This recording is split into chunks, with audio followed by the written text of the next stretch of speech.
Yung isang mapagpalang araw pong muli mga kahardot. Andito po tayo ngayon sa pagkakabit ng anchor bolt ng ating mga welder. At ito guys, ito, sa huling video ko noon, nung una-una kong video, pinakita ko na ang paglalagay ng anchor bolt through grade beam. Ito naman ang paglalagay ng anchor bolt through pedestal. At ito guys, ang pasilip ko sa inyo. At ito nga guys ang paglalagay ng template at mayroon pong established point dyan ang ating survey.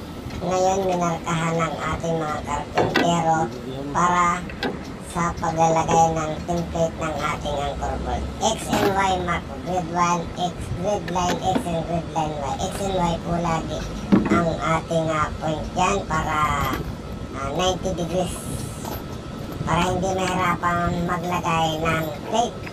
At ganyan po ang ating paraan dyan. At pagka na-layout, siyempre lagyan mo ng pako para markahan natin yung sentro at ilalapat din natin yung sentro ng template. Yan po ay point ng survey, inilipat lang namin dyan para hindi sagabal pag naglagay ng plate. Ayan po, ilagay natin ang nylon wire para madali, 90 degrees yan, para i-plantilya lang natin yung ating ginawang plywood na template. Ayan guys, at ikakabit na ang template. Yung template na yan ay ayun po ang sukat as per our drawing. Yung ang butas na po ang importante. Ang butas ng anchor bolt yan, napaka-important. Kita nyo may mga mark din yan at tinapat lang natin sa marka ng survey. Yan po ang napakasimpleng paggawa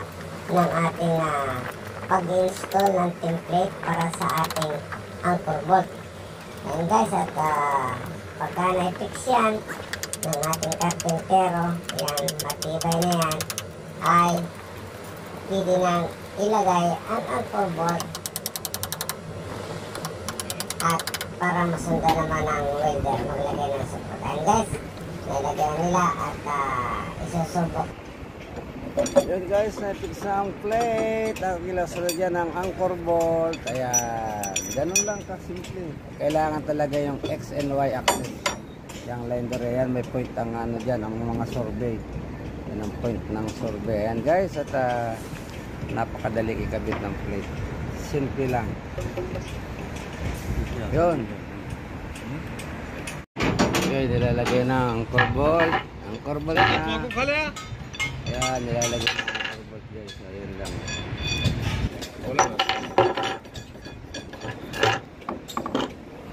Yan lang paglalagay na ang anchor bolt. Napakasimple. Sa ilalim dito ay straight ang anchor bolt, hindi nakahook.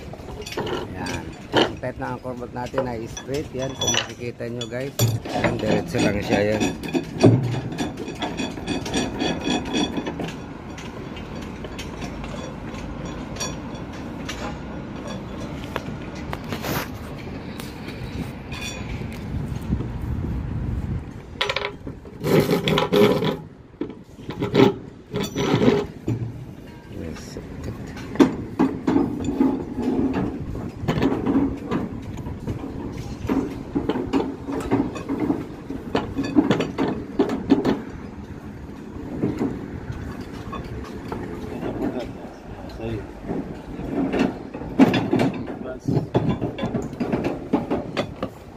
Ayun.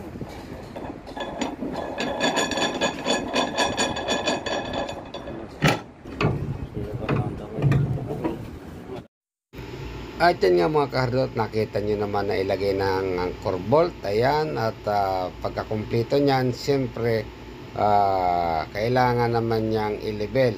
At pag na-level naman yan, ay lalagyan ng ating mga welder ng support. At makikita nyo ang pag-wielding ng ating mga welder dyan sa video ito. And guys, at siyempre kailangan din niyang may U-bar. Lalagyan ng U-bar yan sa ibabaw, yung mabakal. At ito naman, siyempre yung ating level. Ili-level na natin yan. Yan po ang point na yon, yung po ang reference ng ating survey, yung pako na yun sa gilid. Bigay po yun ang layout ng ating surveyor. But sinusundan lang po natin ang mga point ng surveyor, hindi po tayo maliligaw.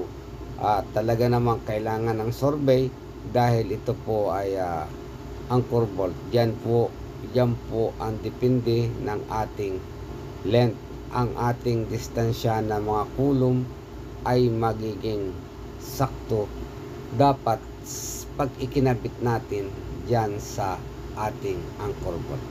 Ganyan po ang paglalagay ng ating template in anchor bolt dito sa pedestal type. Ayan, at 4 lang naman yan, kaya medyo madali lang i-align yan, madaling i-level.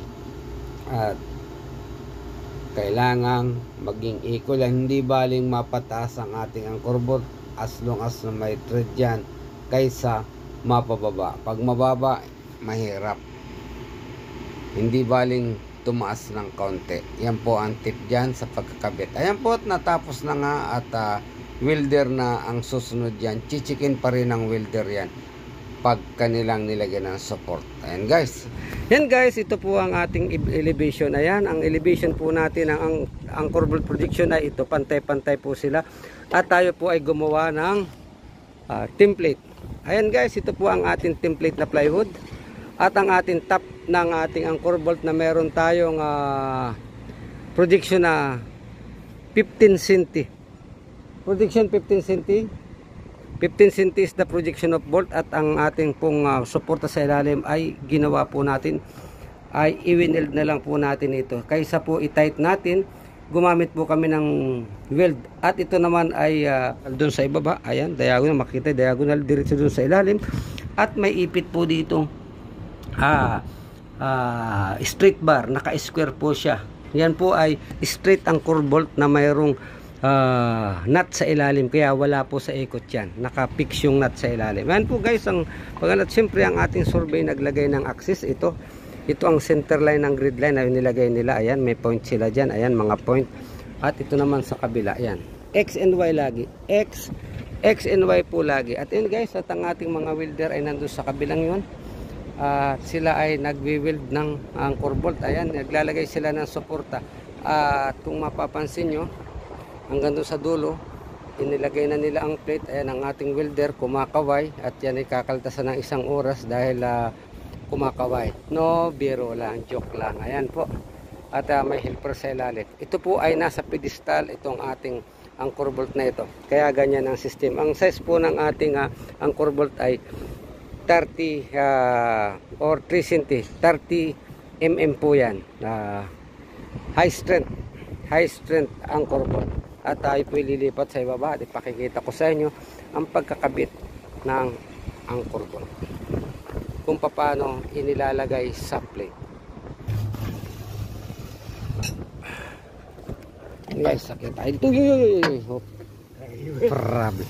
Ayan guys, paano malalaman ang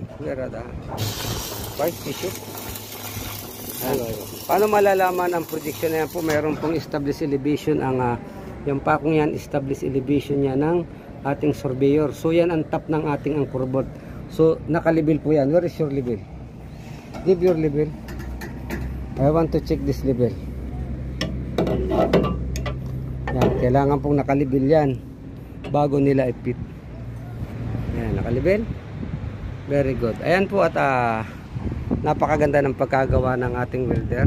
Pimok, sabi nga ng Arabo, pimok. And guys, at bago nyo po i-welding ang anchor bolt na yan, i-double po nyo ang plate para pag winelding nyo, hindi magkakaroon ng movement ang bawat anchor bolt. You must have a double plate. This is the final template, and this for welding purposes, this one. And guys, at nilalagyan nila ng suporta dun sa ilalim, ng diagonal muna, diretso sa ilalim. At pinakita ko nga sa inyo doon yung square. How are you, Ashok? I'm fine. Intisar? I'm fine. Where is soft drinks, Mafi?